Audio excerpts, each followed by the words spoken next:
The Cleveland Browns signed Kareem Hunt to a one-year contract, which means they are restricted rights for him the year after next year, which also means the Cleveland Browns win the Super Bowl for the next 68 years. This is a great signing by John Dorsey, one that I agree with wholeheartedly.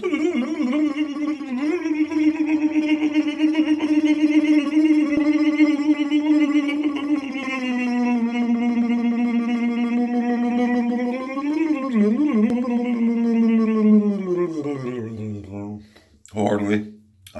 It's a move that had to be made. Well, it didn't really have to be made, but we needed to make it. When you get a chance to add a quality player like, no, not a quality player, a great player like Kareem Hunt, you make it. We signed him. One-year contract. Probably spend it next year for about 6 games. Probably appeal to get it reduced to 4. He'll be restricted free agent the year after, so we own his rights. And right now, with the way the Cleveland Browns are constructed, it's just everything in place. Quarterback, receivers, defensive help coming in draft. This is a move that's going to put Freddie Kitchens' offense over the edge. Their offense couldn't be stopped last year. There's nothing you could do to stop it. I mean, when it was on, no one could stop it. Best offense I've ever seen. The best. The best. Now, with the addition, I mean, just imagine. Chubb up the middle, play action, Kareem Hunt in the flat. Two-back offense. Two-back offense. Two-back offense. So this was a move that the Browns made. And people are crying. It's like, oh. You got rapists and murderers getting second chances. This guy can't get a second chance. Some lady called him a fucking name and he was drunk, this and that. Joe Mixon beat up a fucking girl sober in a college would have setting. Sober. I mean, this guy, Kareem Hunt, I happen to know the man personally, and he's a fine young man. It's an isolated incident. It's not an ongoing thing. He's not going to do this again.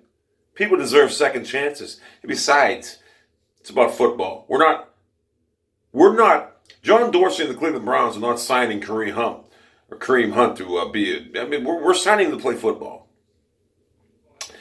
And Mike Freeman, you little nerd, Star Wars nerd, whatever, you're fucking nerd. Star Trek, that's what it is. Colin Kaepernick exercised his right as an American to stand up against the thing, and he's being blackballed. No, Colin Kaepernick exercised his right to be an asshole. Wore socks with pigs on a mock in our police department. And the main reason is he can't play. He's horrible. I don't know why. Did you ever watch an NFL game? The guy cannot play. I mean, the guy can't read defenses. One read, that's it. One read. So that's why he's not in the league. Kareem Hunt can play. And Kareem Hunt was showing a lot of retribution. A lot of apologetic. So, Mike Freeman, go back to watching Star Trek, you little nerd. What does this mean for the Cleveland Browns? Well, what does this mean for the National Football League? Well, this means this. The Cleveland Browns will represent the AFC in the Super Bowl for the next 8 to 10 years. And they will also win the Super Bowl for the next 8 to 10 years. New England, you had a nice little run. But unfortunately, it ended a little bit premature. Dance. I love this move. Do I condone what Kareem Hunt did? I'm not going to disdone it. You got to look what the girl did. She ran her mouth, called him a fucking derogatory racial term. Now, I'm not saying it's right, but I'm not saying he's wrong either. There are some women that are on this earth that think they're men. And they think they can talk to a man any old way they want. Now, what would I have done in that situation? More than likely, I'd probably spit on her.